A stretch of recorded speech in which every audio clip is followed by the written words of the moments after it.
নিজেকে জ্ঞানী বলে প্রচার করা বা প্রসার করা এটা আল্লাহ তাআলা পছন্দ করেন না। এজন্য মুসা আলাইহিস সালামকে দেখাতে চাইলেন যে মুসা, তুমি যে নিজেকে জ্ঞানী বলছো, তোমার চাইতেও বড় জ্ঞানী এই পৃথিবীতে আমি রেখে দিয়েছি, তার নাম হচ্ছে খিজির।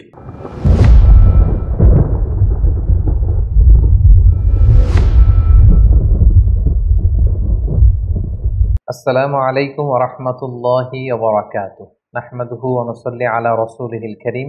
আম্মা বা'দু ফাআউযু বিল্লাহি মিনাশ শাইতানির রাজীম। বিসমিল্লাহির রহমানির রহিম। প্রিয় দিনী ভাই এবং বোনেরা, প্রফেট সিরিজের ১৪তম পর্বে আপনাদের সবাইকে স্বাগত। এ পর্বে আমরা সাইয়েদনা মূসা আলাইহিস সালামের জীবনী নিয়ে আলোচনা করব ইনশাআল্লাহ। সাইয়েদনা মূসা আলাইহিস সালাম কালামুল্লাহ মাজিদে সর্বাধিক আলোচিত নবী। কুরআন আল কারীমে যে নবীর ব্যাপারে আল্লাহ তাআলা সবচেয়ে বেশি আয়াত নাজিল করেছেন তিনি হচ্ছেন সাইয়েদনা মূসা আলাইহিস সালাম। তিনি ছিলেন বনী ইসরাইলদের প্রতি প্রেরিত অন্যতম রাসূল। মূসা আলাইহিস সালাম এবং ফেরাউন এবং বনী ইসরাইল নিয়ে কোরআনে অনেকগুলো সূরায় বিস্তরভাবে আলোকপাত করা হয়েছে। বিশেষ করে সূরাতুল আ'রাফে, সূরা তহাতে, সূরা কাসাসে, বিশেষ করে এই তিনটি সূরার প্রত্যেকটি সূরাতেই টানা ৬-৭ পৃষ্ঠাব্যাপী সাইয়েদনা মূসা আলাইহিস সালামের জীবন প্রবাহ নিয়ে সুদীর্ঘ আলোচনা সেখানে স্থান পেয়েছে। এবং সর্বশ্রেষ্ঠ যে ৪টি আসমানি কিতাব তার মধ্যে প্রথম আসমানি কিতাবটি হচ্ছে তাওরাত। এই তাওরাতকে আল্লাহ তাআলা সাইয়েদনা মূসা আলাইহিস সালামের উপর নাজিল করেছেন এবং তিনি আল্লাহ তাআলার সাথে সরাসরি কথা বলতেন। এজন্য ওনাকে বলা হয় কালিমুল্লাহ। আল্লাহ তাআলা বলছেন ওয়া কাল্লামাল্লাহু মূসা তাকলিমা। আল্লাহ তাআলা মূসা আলাইহিস সালামের সাথে ডিরেক্টলি উইদাউট এনি মিডিয়া, কোনো মাধ্যম ছাড়া, ফেরেশতাদের মাধ্যম ছাড়া সরাসরি কথা বলতেন। পৃথিবীতে অন্য কোনো নবীকে আল্লাহ তাআলা এই মর্যাদা দেননি যে সরাসরি আল্লাহ তাআলার সাথে কথা বলার সুযোগ। শুধুমাত্র মূসা আলাইহিস সালাম সরাসরি ডিরেক্টলি আল্লাহ তাআলার সাথে কথা বলার সুযোগ পেয়েছিলেন। এজন্য ওনাকে বলা হয় কালিমুল্লাহ অথবা নাজিউল্লাহ। মূসা আলাইহিস সালামের জন্মের সময়কালে মিশরের সোশিও পলিটিক্যাল অবস্থা কেমন ছিল এটা আমাদেরকে জানতে হবে। কারণ মূসা আলাইহিস সালাম যখন মিশরে জন্মগ্রহণ করেন তখন মিশরের জনগোষ্ঠীটা ২টা ভাগে বিভক্ত ছিল। একটা ছিল কিপ্তি বা আদি মিশরী, এরাই ছিল মিশরের আদি বাসিন্দা। আরেকটা হচ্ছে বনী ইসরাইল। বনী ইসরাইলরা মূলত মিশরে এসেছিল সাইয়েদনা ইউসুফ আলাইহিস সালামের সময়কালে, যখন তিনি তার পিতা ইয়াকুব আলাইহিস সালামকে মিশরে আগমন করার জন্য আমন্ত্রণ জানিয়েছিলেন। ইয়াকুব আলাইহিস সালাম ওনার ১০ ছেলেকে নিয়ে যখন মিশরে আগমন করেন, ঠিক সেই সময়টাতে বনী ইসরাইলের সর্বপ্রথম মিশরে অ্যারাইভাল হয় এবং সেই সময়কাল থেকে সাইয়েদনা মূসা আলাইহিস সালাম পর্যন্ত মিশরে বেসিক্যালি ২টা গোষ্ঠীতে বিভক্ত ছিল মিশরী জনগণ। একটা হচ্ছে মিশরের আদি অধিবাসী বা আদি বাসিন্দা, যাদেরকে কিপ্তি বলা হতো। আরেকটা হচ্ছে বনী ইসরাইলদের অবস্থান, যারা অনেকটা মিশরে সংখ্যালঘু অভিবাসীদের স্ট্যাটাসে তারা থাকতো। এবং সেখানে কিপ্তিরা যেহেতু সম্রাট বংশীয় এবং মিশরের ফারাওরা বা ফেরাউনরা বা মিশরের কিং যিনি হবেন তারা যেহেতু কিপ্তি, আর বনী ইসরাইলরা তারা মিশরের আদি অধিবাসী নয়, বরং তারা অন্য এলাকা থেকে এলাকায় থাকতে এসেছে। ফলে এই এলাকায় একটা সামাজিক এবং রাষ্ট্রীয় এক ধরনের বিভাজন তৈরি হয়, দ্বিজাতিক একটা বিভাজন পদ্ধতি। এখানে ২টা জাতি মূলত একসাথে বাস করতে শুরু করে। একটা হচ্ছে কিপ্তি, মিশরের আদি অধিবাসী, আর একটা হচ্ছে বনী ইসরাইল। এবং ফেরাউনের একটা বিশেষ স্বপ্নের কথা আমরা শুনবো এখনই।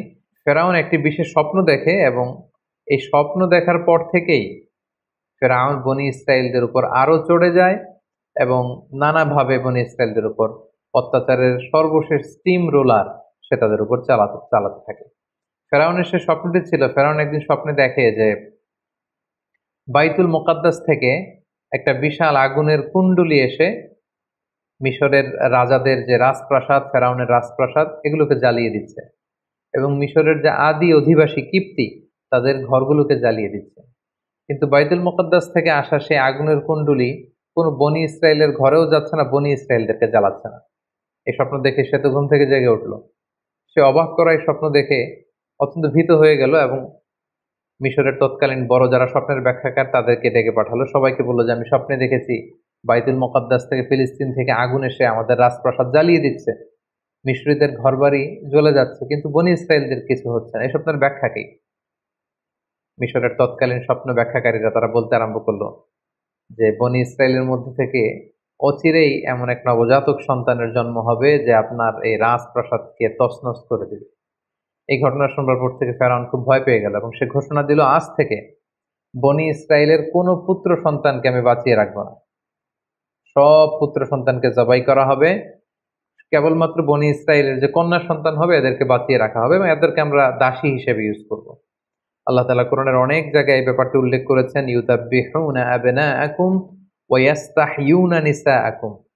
তারা বনি ইসরায়েলের পুত্র সন্তানদেরকে জবাই করে ফেলতো, একেবারে লিটারেলি জবাই করে ফেলতো, স্লটার করে ফেলতো, এবং বনি ইসরায়েলের যে কন্যা সন্তান তাদেরকে তারা জীবিত রাখত।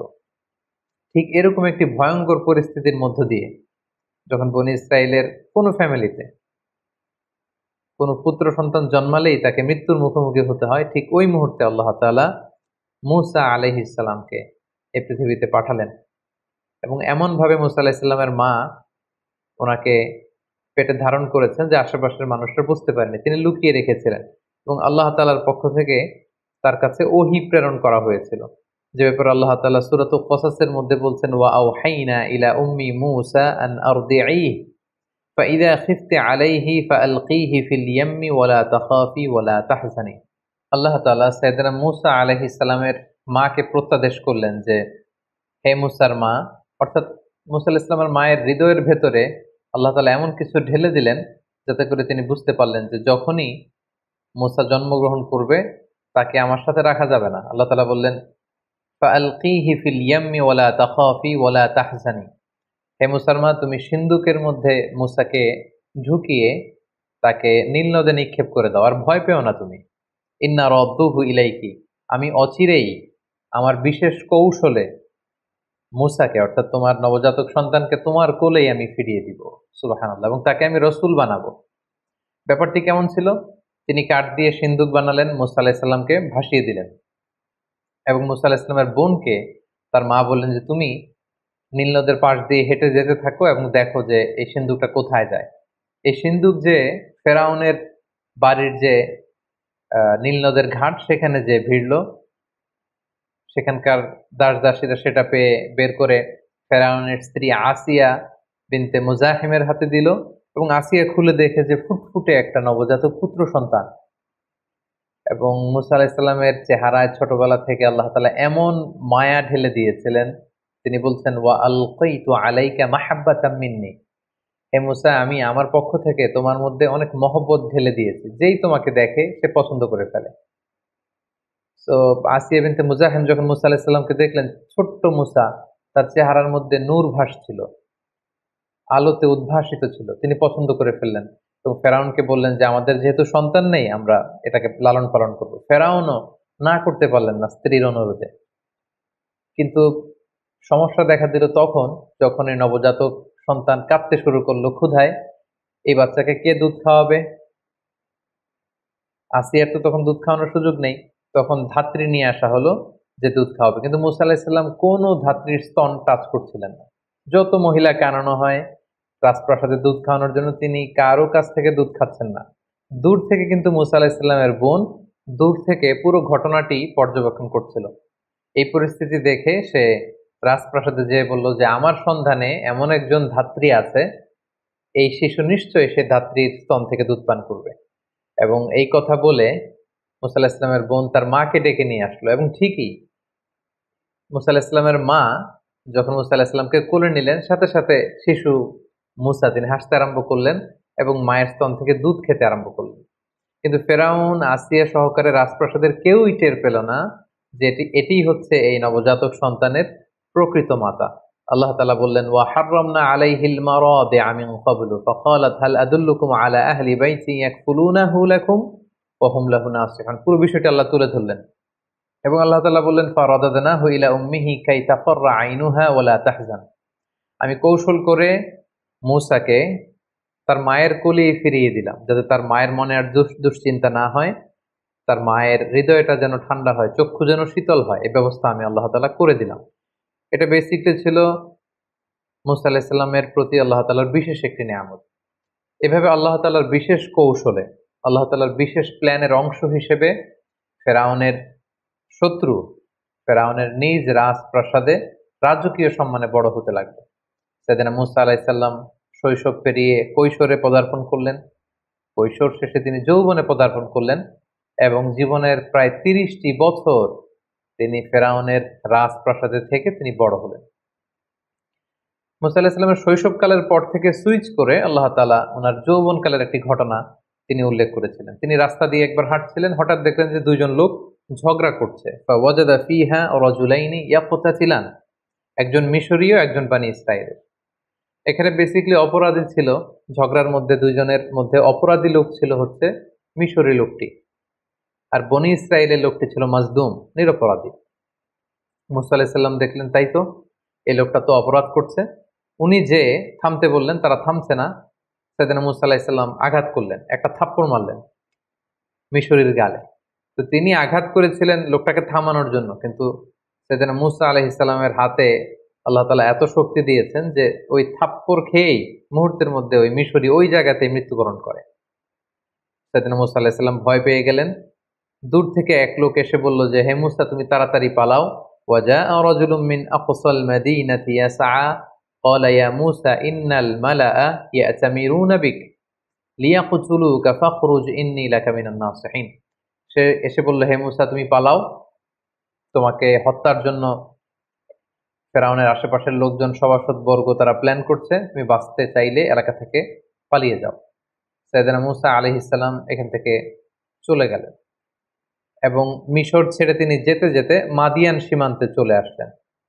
মাদিয়ানের কথা আমরা শুআয়ব আলাইহিস সালামের ঘটনার সময় পড়েছি যে এটা আরাবিয়ান পেনিনসুলার একেবারে উত্তর পশ্চিম এলাকাতে অবস্থিত, অর্থাৎ দ্য গালফ অফ আকাবা, আকাবা উপসাগর এবং লোহিত সাগরের তীর ঘেঁষে একটি শহর। তিনি মিশর ছেড়ে প্রাণে বাঁচবার জন্য দৌড়াতে দৌড়াতে মিশর ছেড়ে মাদিয়ান এলাকাতে তিনি ঢুকে গেলেন এবং ঢুকে দেখলেন সেখানে দুজন যুবতী মেয়ে বসে আছে। তিনি তাদের কাছে যেয়ে বললেন, ক্বালা মা খাতবুকুমা, তোমরা বসে আছো কেন এখানে?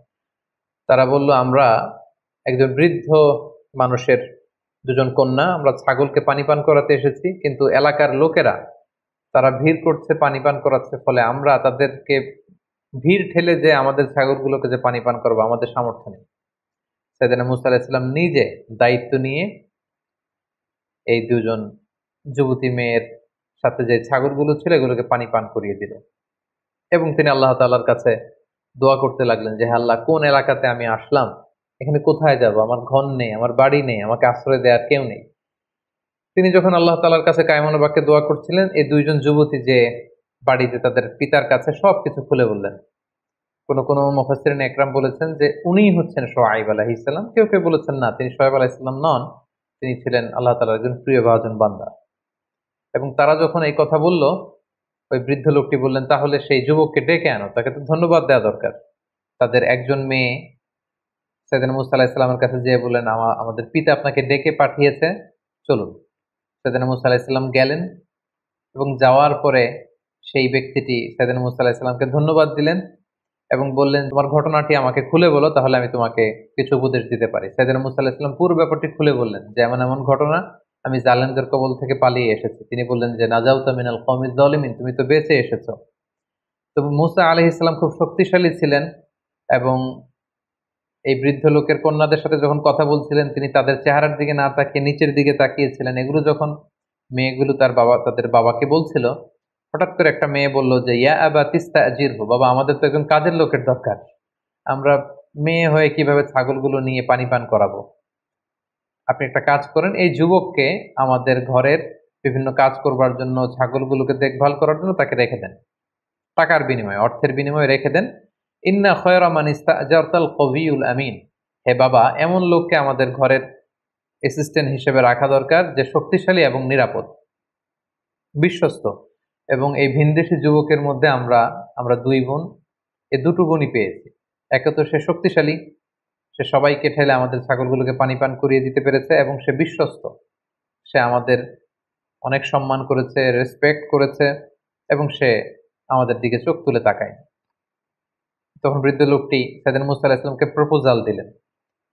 কালামুল্লাহ মাজিদের সূরাতুল কসাসে আল্লাহ তাআলা বিস্তারিত এগুলো বর্ণনা করেছেন। আমি শুধু ঘটনা প্রবাহটি এখানে স্টেপ বাই স্টেপ শেয়ার করছি। বৃদ্ধ লোকটি সরাসরি মুসা আলাইহিস সালামকে প্রস্তাব করলেন যে, মুসা, তুমি যদি টানা 8 বছর আমার এখানে বাসায় কাজ করো, আমার ছাগলগুলোকে দেখাশোনা করো, তাহলে আমার একটি কন্যাকে তোমার সাথে আমি বিবাহ দিব। আর তুমি যদি 10 বছর পূর্ণ করো, এটা তোমার এখতিয়ার, এটা আরো ভালো হয়, 8 কিংবা 10। সাইয়েদনা মুসা আলাইহিস সালাম রাজি হলেন।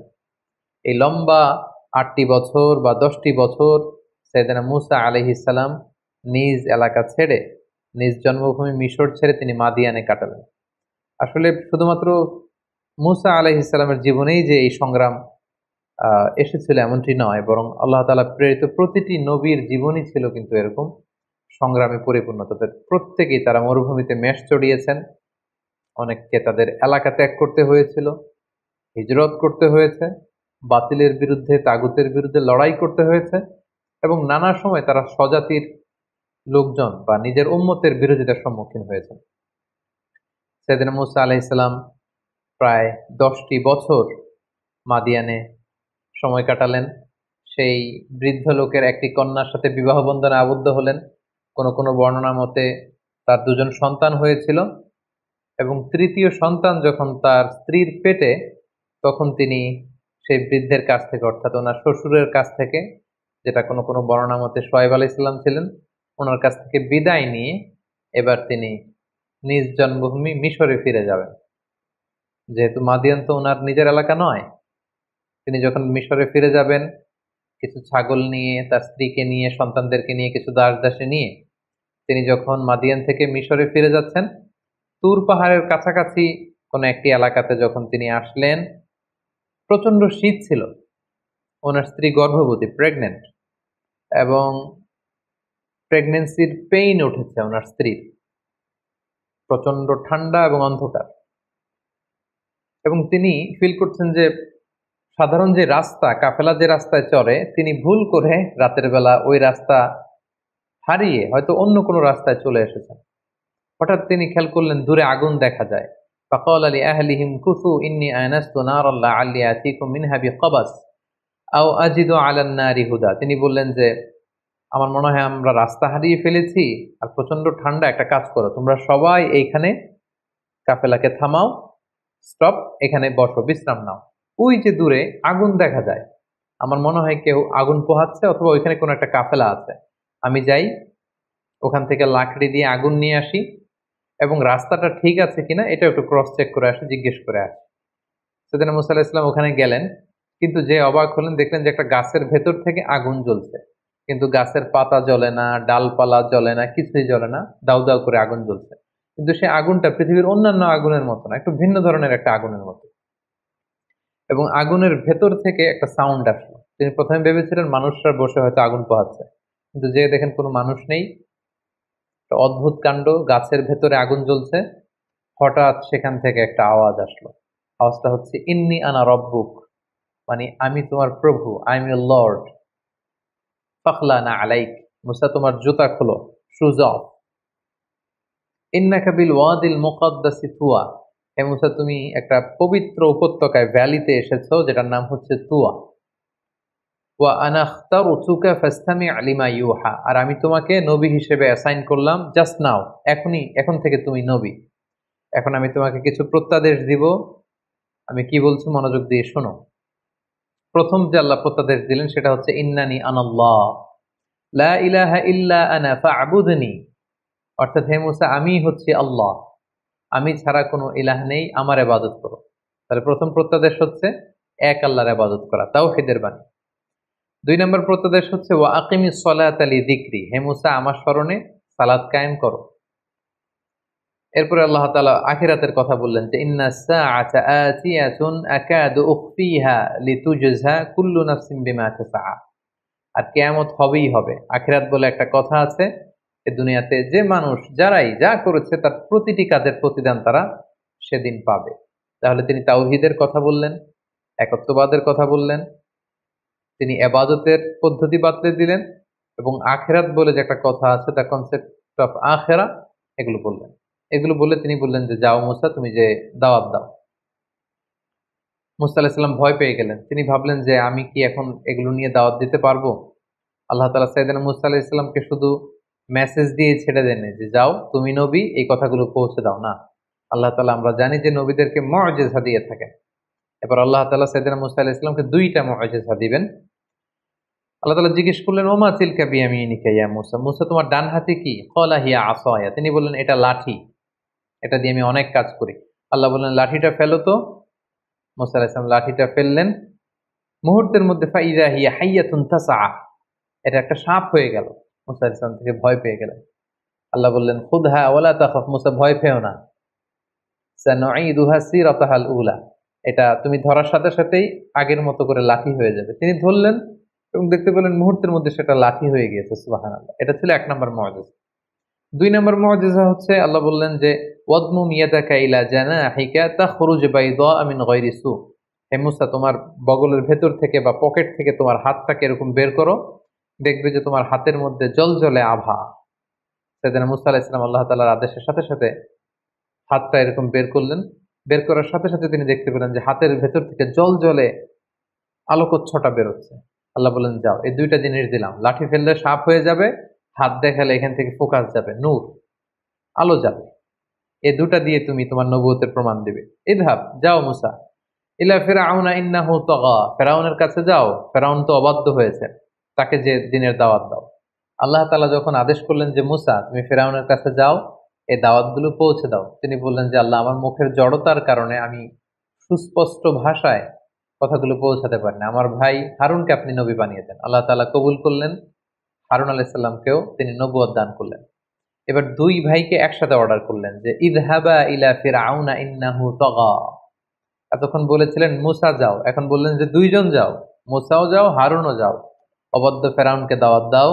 তবে মনে রেখো ফাকুলা লাহু কওলান লাইয়িনান লাআল্লাহু ইয়াতাযাক্কারু আও ইয়াখশা, তোমরা দুজনে যে কোমল ভাষায়, সফট ল্যাঙ্গুয়েজে ফেরাউনকে দাওয়াত দাও, কারণ দাওয়াতের ভাষা হতে হয় সফট, কোমলতা বজায় রেখে তোমরা যে দাওয়াত দাও। সাইয়েদনা মুসা আলাইহিস সালাম আল্লাহর উপর ভরসা করে ভাই হারুনকে নিয়ে গেলেন এবং যে তিনি ফেরাউনের কাছে একটি আহ্বান এবং একটি প্রস্তাবনা রাখলেন।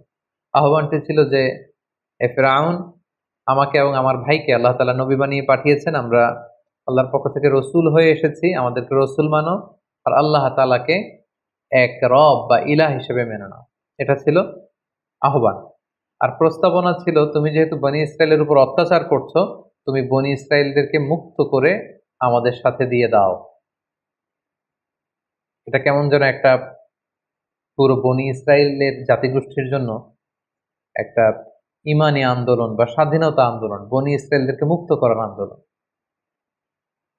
একটি আহ্বান, একটি প্রস্তাবনা। আহ্বান হচ্ছে আল্লাহকে মানো, আমাদেরকে রসুল হিসেবে স্বীকৃতি দাও, আর যদি এটা করতে না চাও অ্যাটলিস্ট বনি ইসরায়েলদেরকে আমাদের সাথে যেতে দাও। ফেরাউনের সাথে বিশাল লম্বা কনভারসেশন হয়েছে সূরাতুশ শুআরাতে, যেহেতু শুরুতে আমরা বলেছি যে মুসা আলাইহিস সালামের ব্যাপারে এত এত আয়াত কালামুল্লাহ মাজিদে আল্লাহ তাআলা এনেছেন যেগুলোর বিস্তারিত আলোচনা একটি পর্বে করাটা খুবই দুষ্কর, সেহেতু আমরা শুধু স্টেপ বাই স্টেপ ঘটনা প্রবাহের সামান্য ইঙ্গিত করব এবং অধিকাংশ আয়াতগুলোকে স্কিপ করে সংক্ষেপে শুধু ঘটনা প্রবাহটি উল্লেখ করব।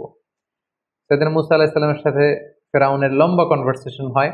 সেখানে মুসা আলাইহিস সালাম বললেন যে আরসিল মা'আনা বানি ইসরাইল, বানি ইসরাইলকে আমাদের সাথে যেতে দাও। ফেরাউন সেটাকে প্রত্যাখ্যান করলো। সে বলল তুমি কোন রবের কথা নিয়ে এসেছো? ওমা রব্বুল আলামিন, এই রব আবার কে? তুমি যে নবী হয়েছো তার প্রমাণ কি? সাইয়েদনা মুসা আলাইহিস সালাম বললেন যে আমি প্রমাণ নিয়ে এসেছি, এই যে দেখো। লাঠি ফেললেন, সাপ হয়ে গেল। হাত উঁচু করলেন, হাতের ভেতর থেকে আলোকচ্ছটা বিচ্ছুরিত হতে লাগলো। এসব কিছু দেখেও ফেরাউন এবং তার সভাসদবর্গ সাইয়েদনা মুসা আলাইহিস সালাম এবং হারুন আলাইহিস সালামকে নবী হিসেবে মানতে নারাজ হলো। সবশেষে ফেরাউন মুসা আলাইহিস সালামের সব কথাকে, দাওয়াতকে প্রত্যাখ্যান করে বলতে আরম্ভ করলো ফাজআল বাইনানা ওয়া বাইনাকা মাওঈদা লা নুখলিফুহু নাহনু ওয়ালা আনতা মাকানান সুয়া।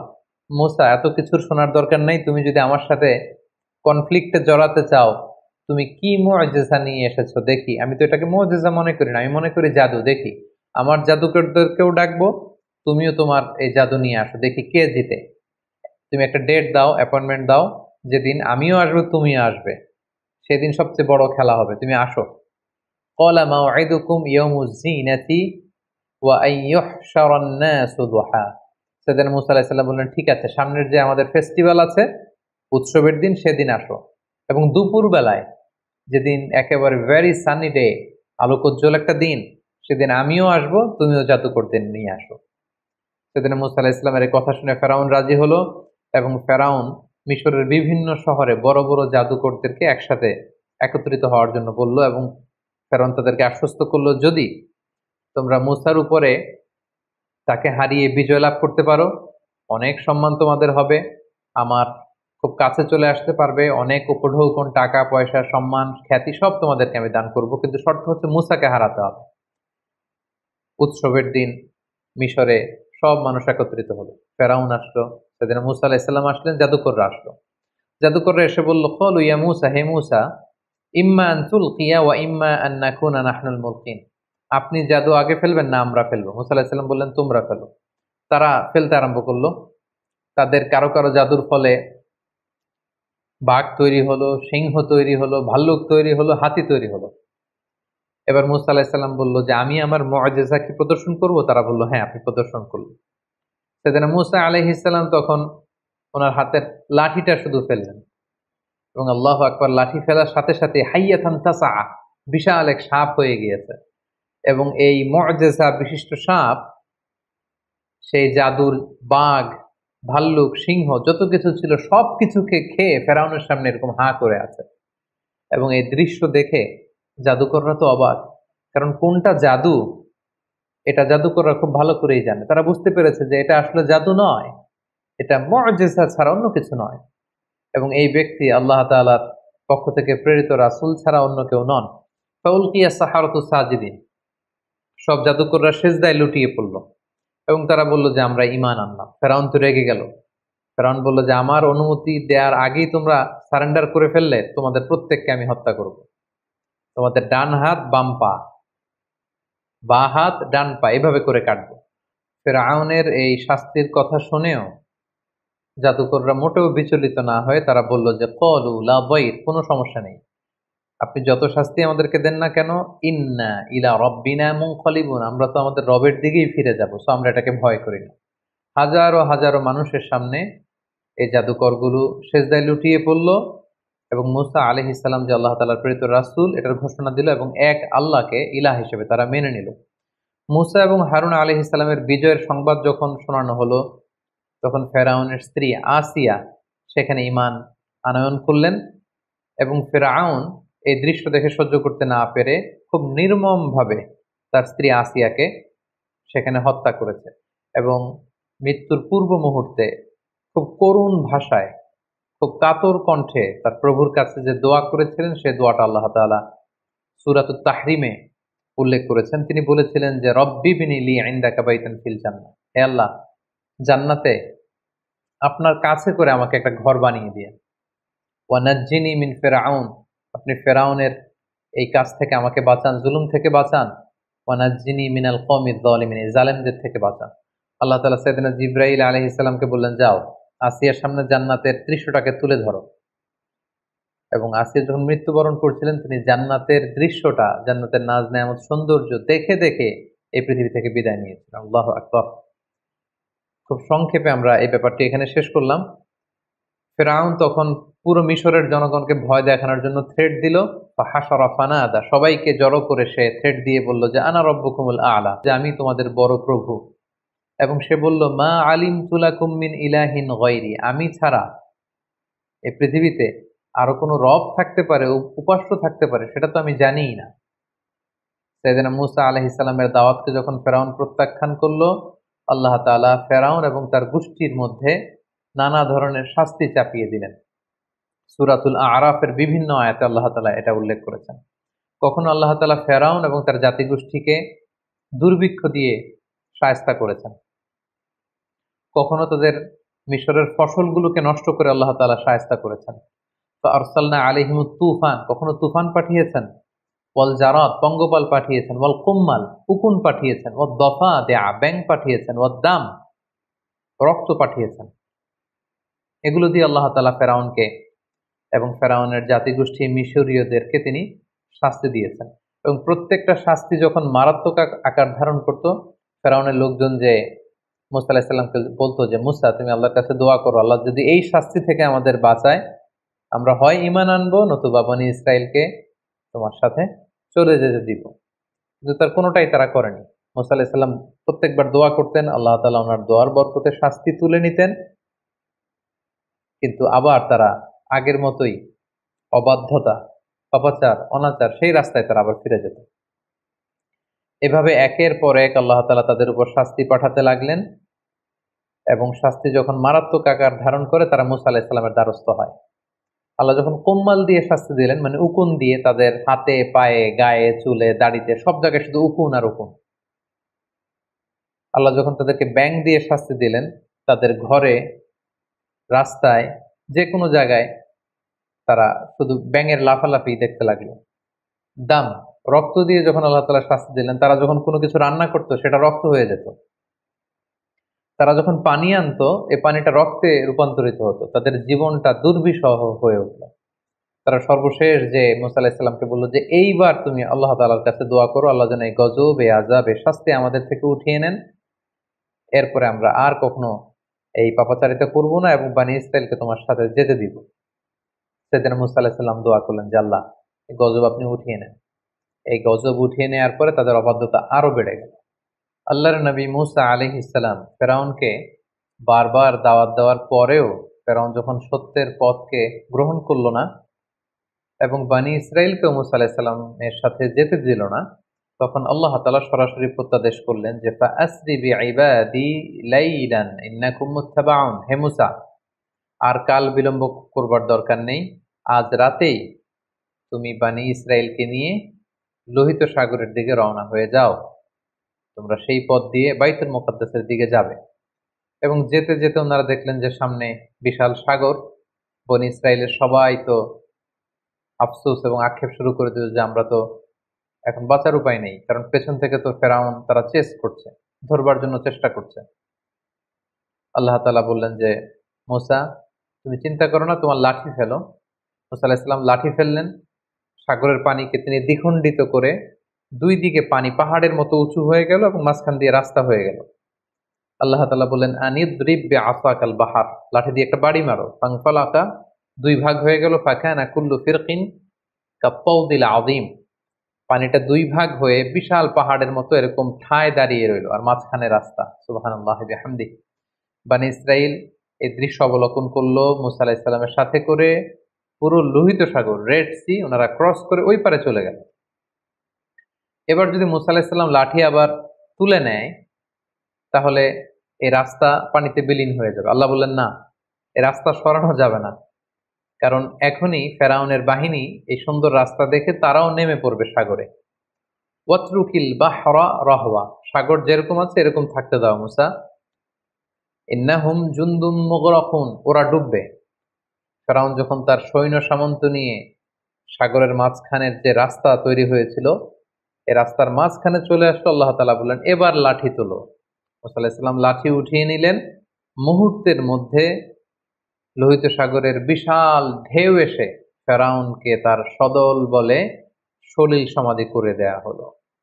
এবং এ ব্যাপারে খুব সুস্পষ্ট আল্লাহ তাআলা কালামুল্লাহ মাজিদের সূরা ইউনূসে উল্লেখ করলেন যে হাত্তা ইযা আদরাকাহুল গরাকু, যখন সাগরের পানি এসে ডুবিয়ে দিল, ফেরাউন পানি খেতে খেতে একেবারে গলা পর্যন্ত পানি, এখন মরে যাবে। ক্বালা আমানতু আন্নাহু লা ইলাহা ইল্লাল্লাযী আমানাত বিহি বানু ইসরাঈল ওয়া আনা মিনাল মুসলিমিন। ফেরাউন একেবারে শেষ পর্যায়ে এসে বলল যে পানি খেতে খেতে, সাগরে হাবুডুবু খেতে খেতে বাঁচার আর উপায় নাই। তখন ফেরাউন বলল যে বনী ইসরাইল যে আল্লাহকে মানে আমি ওই আল্লাহকে মানি, আমি ঈমান আনলাম। আল্লাহ তাআলা বলছেন আল আন, নাও, এখন তুমি ঈমান আনতে চাচ্ছ। ওয়াকাদ আসাইতা ক্বাবলু ওয়া কুনতা মিনাল মুফসিদিন, এর আগে তো অনেক অবাধ্য ছিলে, একের পর এক নানা শাস্তি দিয়ে তোমাদেরকে আমি রিমাইন্ডার দিয়েছি, কিন্তু বারবার আমার নবীর সাথে বিশ্বাসঘাতকতা করেছো, প্রতারণা করেছো, আর এখন ঈমান আনছো না, এখন বাঁচার সুযোগ নেই। The time is up, the game is over. ফালইয়াউমা নুনাজ্জিকা বিবাদানিকা লিতাকুনা লিমান খালফাকা আয়া। ফেরাউন, আজকে তোমাকে আমি, তোমার দেহটাকে আমি চিরকালের জন্য রেখে দিব, তোমার দেহটাকে, পরবর্তী জেনারেশন যারা আসবে, জেনারেশন টু জেনারেশন এই পৃথিবীতে যারা আসবে সবার জন্য তোমার দেহটা হবে একটা নিদর্শন। এবং আজও মিশরের জাতীয় যে জাদুঘর, সেখানকার রয়্যাল মমিস চেম্বারে ফেরাউনের লাশটি সংরক্ষিত রয়েছে। আমি নিজেও সে লাশটি দেখে এসেছি এবং অনেক দর্শনার্থীরা যারা মিশরের রাজধানী কায়রোর এই জাদুঘরে গিয়েছেন তারা ফেরাউনের সেই লাশ, এটা যে আজও সংরক্ষিত আছে, সেটা তারা দেখে এসেছেন। এবং ফেরাউনের সলিল সমাধি হলো ফেরাউনের অনুসারীরা সাগরে ডুবে মারা গেল, আর সাইয়েদনা মূসা আলাইহিস সালাম তাওহীদের ঝান্ডাবাহী মূসা আলাইহিস সালাম বনী ইসরায়েলকে নিয়ে তিনি পার হয়ে গেলেন এবং মুক্তি পেলেন। দুই দল, এক দল ডুবে গেল আর এক দল মুক্তি পেল। যেই দিন তারা মুক্তি পেল সেই দিনটা ছিল আশুরার দিন, এবং সেই আশুরার দিনে বনী ইসরায়েল তারা রোজা পালন করত। আল্লাহ রাসূল সাল্লাল্লাহু আলাইহি ওয়াসাল্লাম মক্কা থেকে মদিনায় যেয়ে দেখলেন ইহুদিরা রোজা পালন করে একদিন। আল্লাহ রাসূল বললেন, তারা যদি একদিন রোজা রাখে আমরা রাখবো 2 দিন। তারা যদি এই রোজা পালন করে, মুসা তো আমার ভাই, শুকরিয়া স্বরূপ আমরাও রোজা রাখবো। সেই হিসেবে আমরাও মুসলিমরা আশুরার দিন রোজা রাখি। আমরা আশুরার দিন রাখি এবং তার আগের দিন, অথবা আশুরার দিন এবং তার পরের দিন, আমরা 2টি রোজা রাখি ইহুদিদের বিরোধিতা হিসেবে। আল্লাহ নবী মুসা আলাইহিস সালাম তাদেরকে নিয়ে যখন বাইতুল মুকাদ্দাস অভিমুখে রওনা হলেন, আল্লাহ তাআলা বললেন, মুসা তুমি বনী ইসরায়েলকে নিয়ে জেহাদে অবতীর্ণ হও। এবং আমালেকার লোকজন বাইতুল মুকাদ্দাসে তখন থাকতো। আমালেকা হচ্ছে সাইয়্যিদিনা হুদ আলাইহিস সালামের যে অধিবাসী আদ জাতি, তাদের একটি শাখা গোত্র। তারা ছিল মুশরিক, দৈহিকভাবে ছিল অত্যন্ত ওয়েল বিল্ড, সুঠাম দেহের অধিকারী, ভয়াবহ আকৃতি বিশিষ্ট লোক ছিল, তারা মুশরিক ছিল। আল্লাহ তাআলা বললেন, যাও মুসা বনী ইসরায়েলকে নিয়ে তাদের সাথে জেহাদ করে তাওহীদকে প্রতিষ্ঠিত করো এবং বাইতুল মুকাদ্দাসকে উদ্ধার করো। মুসা আলাইহিস সালাম যখন বনী ইসরায়েলকে তাদের কাছে যখন এই কথাটি পেশ করলেন যে আল্লাহ তাআলা বলেছেন জেহাদে অবতীর্ণ হতে, বনী ইসরায়েলের লোকেরা বলল, ইন্না ফিহা কওমান জাব্বারিন, মুসা তুমি কি দেখো না সেখানে কত শক্তিশালী লোকজন। ইন্না লান নাদখুলাহা হাত্তা ইয়াখরুজু মিনহা, আমরা সেখানে যাব না যতক্ষণ না তারা বের হয়। তুমি আর তোমার রব যে সেখানে যুদ্ধ করো, আমরা যেতে পারবো না। তাদের এই অবাধ্যতার কারণে আল্লাহ তাআলা তাদেরকে শাস্তি দিলেন যে তোমরা যদি জেহাদকে অপছন্দ করো তাহলে এখন যে মরুভূমিতে তোমরা আছো এটাকে তিহ প্রান্তর বলে। এই জায়গাটি তো আমি ঘুরে এসেছি, এই তিহ প্রান্তরে 40 বছর তোমরা এখানে থাকবে। আল্লাহ তাআলা 40 বছরের বিশাল একটা শাস্তি তাদের ঘাড়ের উপর চাপিয়ে দিলেন। বনী ইসরায়েলের লোকজন তিহ প্রান্ত থেকে অ্যাবাউট টার্ন করে মিশরের দিকে প্রতিদিন যেতে চাইতো। তারা রওনা হয়ে মুসা আলাইহিস সালামের বিরোধিতা করে তারা বাইতুল মুকাদ্দাসের দিকে যাবে না, তারা বলতো যে আমরা মিশরে ফিরে যাব। তারা রওনা হতো মিশরে যাওয়ার জন্য, সারাদিন তারা পথ চলতো। রাত্রিবেলায় তারা যখন ঘুমাতো, ঘুম থেকে উঠে দেখতো যেখান থেকে তারা রওনা শুরু করেছে ঠিক সেখানেই পড়ে আছে। এভাবে 40 বছর তারা দিকভ্রান্ত হয়ে এদিক সেদিক ঘুরে ঘুরে বেরিয়েছে, কিন্তু তারা পথের কোনো দিশা ফিরে পায়নি। তিহ প্রান্তরের এই 40 বছরের এই লং পিরিয়ড অফ টাইমে অনেক ঘটনাবলী ঘটেছে। তার মধ্যে অন্যতম হচ্ছে যে তাওরাত নাজিল হয়েছে সাইয়েদনা মূসা আলাইহিস সালামের উপর, এবং সাইয়েদনা মূসা আলাইহিস সালাম তাওরাত গ্রহণের জন্য 30 দিনের সিয়াম পালন করেছেন, ইতিকাফ করেছেন। পরবর্তীতে আল্লাহ তাআলা আরো 10 দিন বাড়িয়ে দিয়েছেন। 40 দিন তিনি সিয়াম এবং ইতিকাফ পালন শেষে তিনি তাওরাতকে আল্লাহ তাআলার পক্ষ থেকে রিসিভ করলেন। আল্লাহ তাআলা বললেন, ওয়া ওয়া'আদনা মূসা 30 লাইলা ওয়া আতমামনাহা বি'আশরিন ফাতাম্মা মিকাতু রাব্বিহি 40 লাইলা।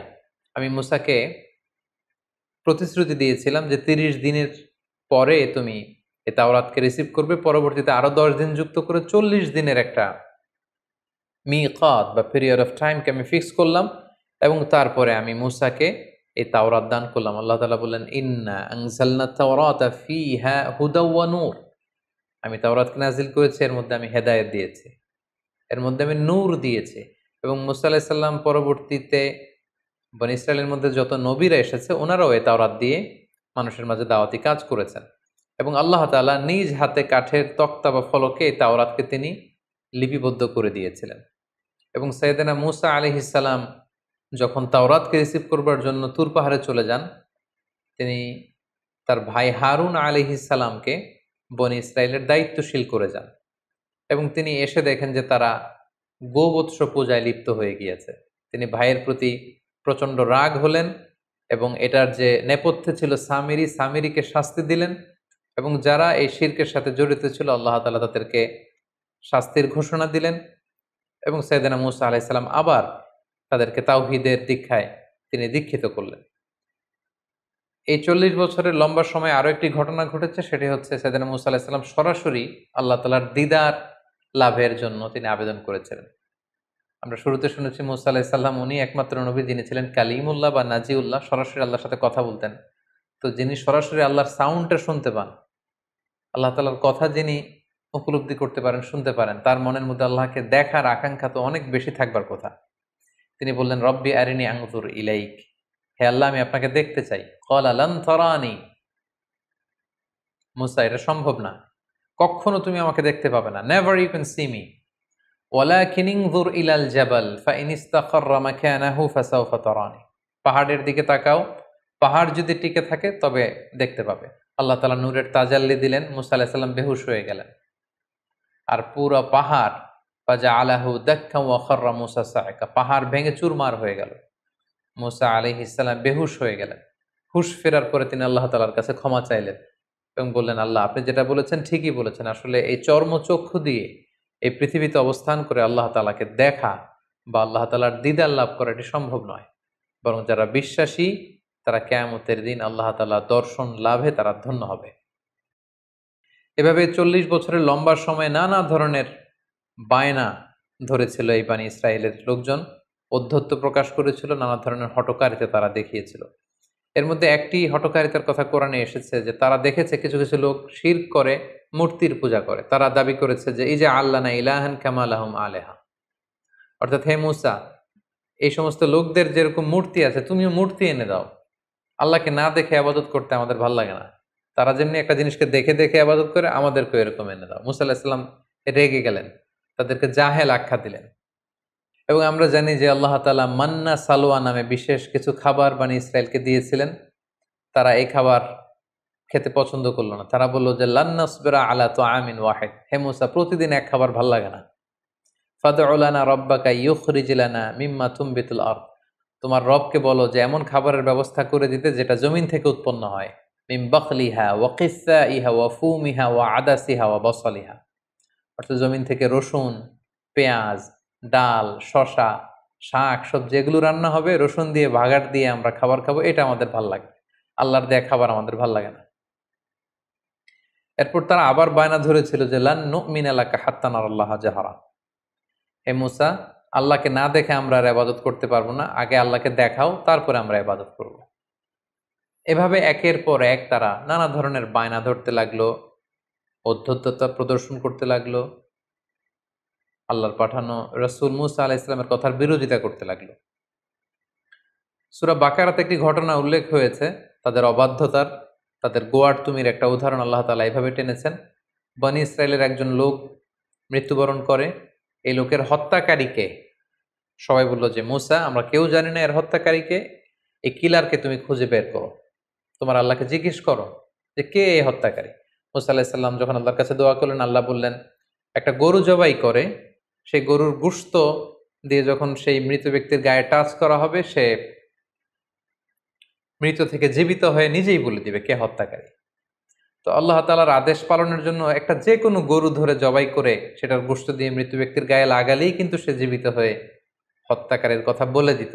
কিন্তু বনি ইসরাইল এই সহজ কাজটি না করে এখানে ক্ষান্ত না হয় তারা বলল যে এই গরুর রং কেমন, আমরা তো বুঝতেছি না কোন ধরনের গরু জবাই করব, ছোট গরু, মাঝারি গরু না বৃদ্ধ গরু, লাল গরু নাকি নীল গরু, কোন ধরনের গরু। একের পর এক একের পর এক নবী মূসা আলাইহিস সালামকে প্রশ্ন বানে জর্জরিত করতে করতে পরবর্তীতে আল্লাহ তাআলা এমন ক্রাইটেরিয়া ফিট করে দিলেন পুরো এলাকা জুড়ে আর সেই গরু খুঁজে পাওয়া যায় না। তো এইভাবে কালামুল্লাহ মাজিদের অনেক আয়াতে, বিশেষ করে সূরাতুল বাকারাতে আল্লাহ তাআলা বর্ণনা করেছেন যে কতভাবে এই বানি ইসরাইল আল্লাহ নবী মূসা আলাইহিস সালামকে জ্বালাতন করেছেন, যন্ত্রণা দিয়েছেন, ওনার কথার অবাধ্য হয়েছেন, আল্লাহ তাআলা এগুলো উল্লেখ করেছেন। কিন্তু তারপরেও আল্লাহ নবীর দোয়ার বরকতে সেই তিহ প্রান্তরে মরুভূমির মাঝখানে আল্লাহ তাআলা ওয়াজাল্লালনা আলাইকুমুল গমাম, মেঘমালা দিয়ে তাদেরকে ছায়ার ব্যবস্থা করে দিয়েছিলেন। তৃষ্ণা মেটাতে বানি ইসরায়েলের 12টা গোষ্ঠী ছিল, 12টা ঝর্ণার ব্যবস্থা করে দিয়েছিলেন। সেই জায়গাটাতেও আমি ভিজিট করে 12টা ঝর্ণা দেখে এসেছি। মান্না এবং সালওয়া নামক খাবারের ব্যবস্থা করে দিয়েছিলেন। সাইয়্যিদুনা মূসা আলাইহিস সালামের সাথে খিজির আলাইহিস সালামের চমকপ্রদ একটি ঘটনা সূরাতুল কাহাফের ভেতর আল্লাহ তাআলা উল্লেখ করেছেন। ঘটনাটির সূচনাটি ছিল এমন: বনি ইসরায়েলের মাঝে বসে তিনি মূসা আলাইহিস সালাম বক্তব্য রাখছিলেন। একজন জিজ্ঞেস করলো যে পৃথিবীতে সবচেয়ে জ্ঞানী ব্যক্তি কে? মূসা আলাইহিস সালাম বললেন, আমি। আল্লাহ তাআলা মূসা আলাইহিস সালামের এই প্রশ্নটা পছন্দ করলেন না। আল্লাহ বললেন, মূসা তুমি ভুল বলেছো, তোমার চেয়েও একজন জ্ঞানী ব্যক্তি আছে। তুমি মাজমাউল বাহরাইন, দুই সাগরের মিলনস্থলে যাও, সেখানে গেলে পাবে। মূসা আলাইহিস সালাম ইউশা ইবনে নুনকে নিয়ে, ওনার ভাগিনাকে নিয়ে সেখানে গেলেন। যে দেখলেন চাদর জড়িয়ে একজন লোক শুয়ে আছে, সালাম দিলেন।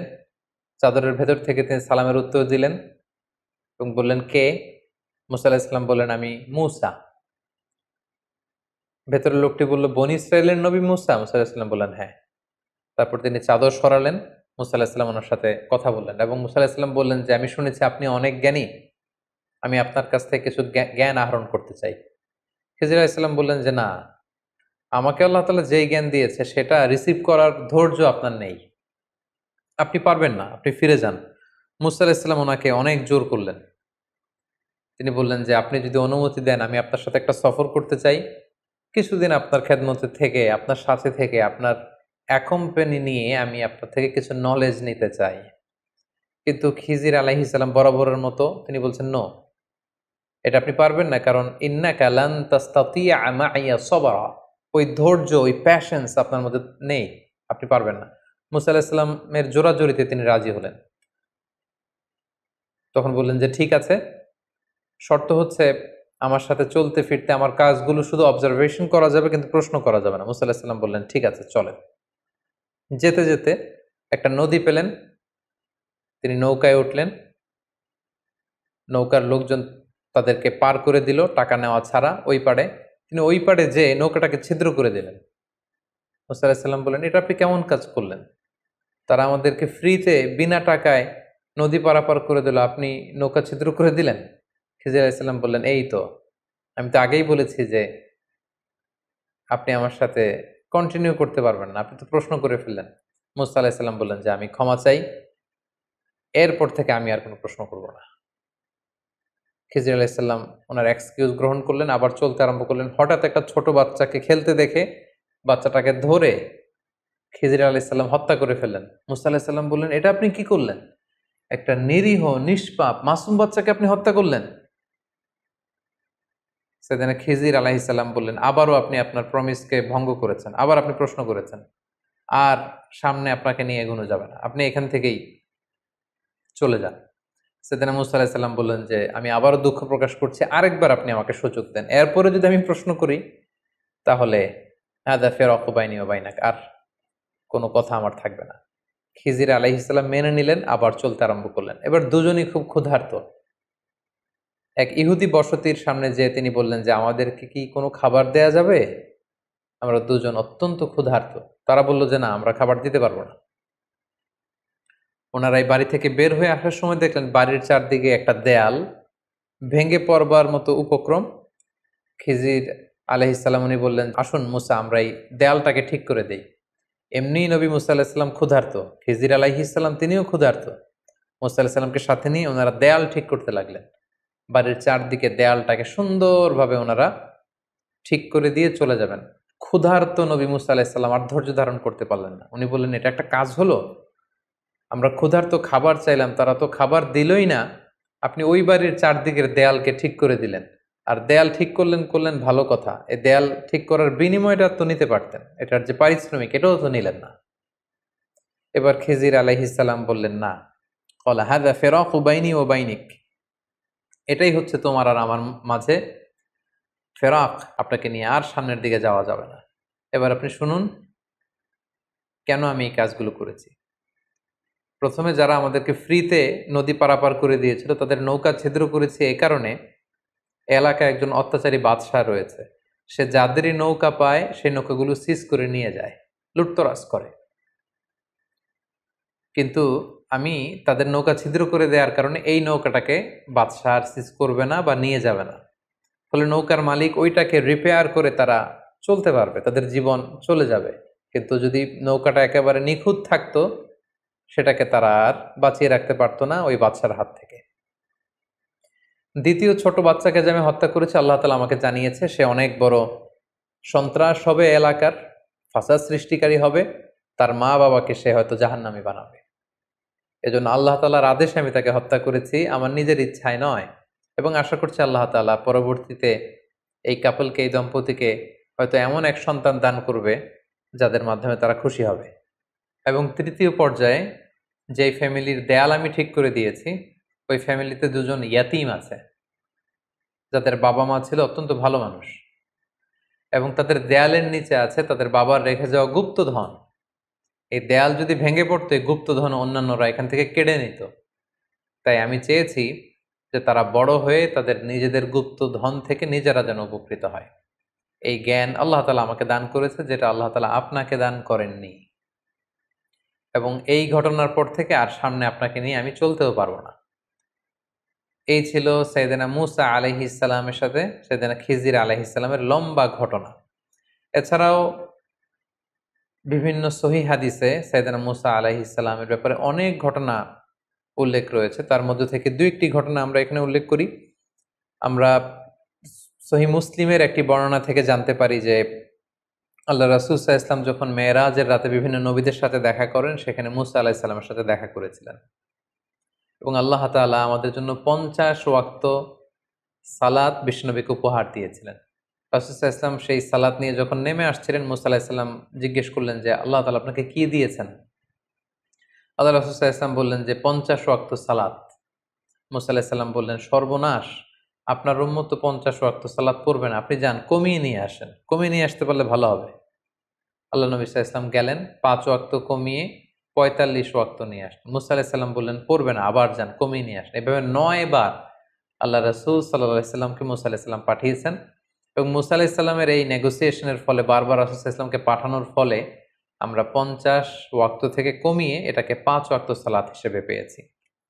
সাইয়েদনা মূসা আলাইহিস সালামের মৃত্যু কোথায় হয়েছে, কবর কোথায় হয়েছে, ব্যাপারে সহিহ মুসলিমের একটি হাদিসে আমরা জানতে পেরেছি যে বাইতুল মুকাদ্দাসের খুব কাছাকাছি একটা জায়গায় আল্লাহ রাসূল সাল্লাল্লাহু আলাইহি ওয়াসাল্লাম বলেছেন যে খুব কাছের একটা জায়গায় মূসা আলাইহিস সালামকে কবর দেয়া হয়। এবং আল্লাহ রাসূল সাল্লাল্লাহু আলাইহি ওয়াসাল্লাম বলেছেন যে আমি যদি সেখানে থাকতাম তাহলে তোমাদেরকে দেখিয়ে দিতে পারতাম একটি লাল মাটির ডিবির পাশে আল্লাহ নবী মূসা আলাইহিস সালাম সেখানে শুয়ে আছেন।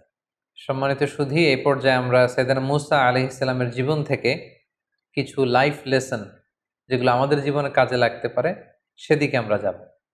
প্রথম যে শিক্ষাটি আমরা পাই সেটি হচ্ছে দাওয়াতি কাজে সফট ল্যাঙ্গুয়েজ ইউজ করতে হয়। কারণ আল্লাহ তাআলা মূসা আলাইহিস সালাম এবং হারুন আলাইহিস সালামকে অর্ডার করেছেন, ফাকুলা লাহু কওলান লাইয়িনা লাআল্লাহু ইয়াতাযাক্কারু আও ইয়াখশা। অর্থাৎ হে মূসা এবং হারুন, তোমরা দুজন ফেরাউনের কাছে যখন যাবে তখন সফট ভাষায়, অতি কোমল ভাষায়, নম্র ভাষায় তোমরা তাকে দাওয়াত দাও। কেননা দাওয়াতের ভাষা হতে হয় অত্যন্ত সফট, হৃদয়স্পর্শী, মর্মস্পর্শী। অর্থাৎ যে কথা হৃদয় থেকে আসে সেটা যে মানুষের হৃদয়ে স্পর্শ করে। আমরা যদি আল্লাহ রাসূল সাল্লাল্লাহু আলাইহি ওয়াসাল্লামের বায়োগ্রাফির দিকে তাকাই তাহলে দেখব উনিও খুব সফট হৃদয়ের অধিকারী ছিলেন।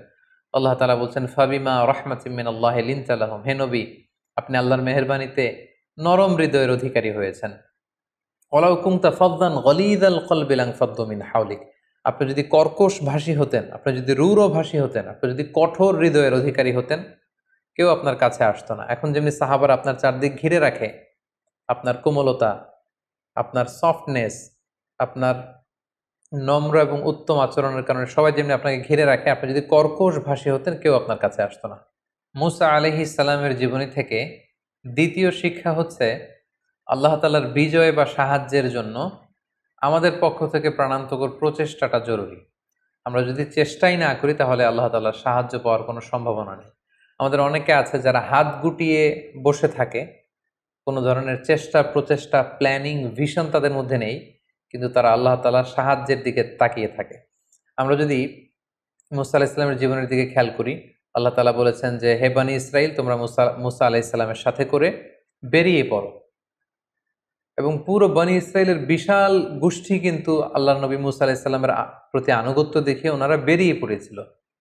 এবং চলতে চলতে সামনে যখন সাগর এসেছিল, আল্লাহ তাআলা কিন্তু ঠিকই সাহায্য পাঠিয়েছেন। কিন্তু সেই সাহায্য পাওয়ার জন্য তো আপনাকে বেরোতে হবে, আপনাকে তো চেষ্টা করতে হবে। কিন্তু সেখান থেকে নাজাত পেয়ে বনি ইসরাইল যখন মুসা আলাইহিসসালামের সাথে করে যেতে যেতে বাইতুল মুকাদ্দাস পর্যন্ত পৌঁছলো, আল্লাহ তাআলা তাদেরকে জেহাদের আদেশ করলেন। কিন্তু তারা জেহাদে অবতীর্ণ হতে রাজি হয়নি। ফলে তারা আল্লাহ তাআলার পক্ষ থেকে সাহায্যও পায়নি। এ থেকে আমরা বুঝতে পারলাম যে আল্লাহর সাহায্যের জন্য আমাদের পক্ষ থেকে চেষ্টা প্রচেষ্টা জরুরি। প্রথম দিকে তারা প্রচেষ্টা করেছিল এবং আল্লাহ তাআলার সাহায্য তারা চাক্ষুষ অবলোকন করেছিল, এবং দ্বিতীয় পর্যায়ে তারা যখন হাত গুটিয়ে বসেছিল সেখানে আল্লাহ তাআলার সাহায্যও আসেনি। এবং পৃথিবীতে এটাই আল্লাহ তাআলার সুন্নাহ, বান্দা যখন চেষ্টা করে, বান্দা যখন নিজের ইফোর্ট দেয়, তখন সেখানে আল্লাহ তাআলার সাহায্য এসে যুক্ত হয়। ৩ নাম্বার যে শিক্ষাটি আমরা পাই, যে বনি ইসরাইল যে কতটা বাড়াবাড়ি করেছিল, তাদের গোয়ার্তুমের নিদর্শন আমরা দেখেছি, তাদের ঘাড় তেড়ামির নিদর্শন আমরা দেখেছি, এবং তাদের মতো এরকম একটা বিদঘুটে জাতিকে সোজা করবার জন্য মুসা আলাইহিস সালামের মতো এরকম একজন টাফ ম্যান, একজন আয়রন ম্যানের দরকার ছিল। অর্থাৎ জাতিগোষ্ঠী যেমন, তাদের নবীও তেমন। এখানে যদি খুব সফট হার্টের একজন নবীকে আল্লাহ তাআলা প্রেরণ করতেন, তাহলে সেটা খুব একটা ওয়ার্ক করতো না বা রান করতো না। আমরা জানি যে নবীদের মধ্যে থেকে মুসা আলাইহিস সালাম খুব বেশি রাগী ছিলেন, একটু টাফ ছিলেন, একটু কঠোর হৃদয়ের অধিকারী ছিলেন। ওনার এক থাপ্পড়ের আঘাতে আমরা দেখেছি যে এক মিশরী মুহূর্তের মধ্যে অক্কা পেয়েছে। তিনি প্রচণ্ড রেগে ওনার নিজের ভাই হারুন আলাইহিস সালামের দাড়ি এবং চুল ধরে টেনে তিনি রাগ প্রকাশ করছিলেন। খুব কঠোর তিনি ছিলেন, এবং ওনার এই কঠোরতা এটা খুব দরকার ছিল, কারণ জাতি যেমন সে জাতির জন্য নবীও হতে হয় ঠিক তেমন। ৪ নম্বর যে শিক্ষাটা আমরা পাই সেটা হচ্ছে জ্ঞান নিয়ে কখনো আসলে বড়াই করতে নেই। জ্ঞানীর চাইতে বড় জ্ঞানী আছে, জান্নেওয়ালার উপরও জান্নেওয়ালা থাকে। এজন্য আল্লাহ তাআলা বলেন, ওয়া ফাওকা কুল্লি যী ইলমিন আলিম, জ্ঞানীর উপরও জ্ঞানী আছে, এবং সব জ্ঞানীর চাইতে বড় জ্ঞানী হচ্ছেন আল্লাহ তাআলা।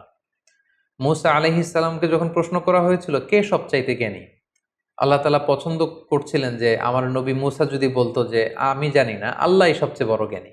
এটা ছিল সবচাইতে চমৎকার উত্তর। কিন্তু মুসা আলাইহিস সালাম সরল মনে সহজভাবে তিনি বলে দিয়েছিলেন আমি জ্ঞানী। নিজেকে জ্ঞানী বলে প্রচার করা বা প্রসার করা, এটা আল্লাহ তাআলা পছন্দ করেন না। এজন্য মুসা আলাইহিস সালামকে দেখাতে চাইলেন যে মুসা, তুমি যে নিজেকে জ্ঞানী বলছো, তোমার চাইতেও বড় জ্ঞানী এই পৃথিবীতে আমি রেখে দিয়েছি, তার নাম হচ্ছে খিজির।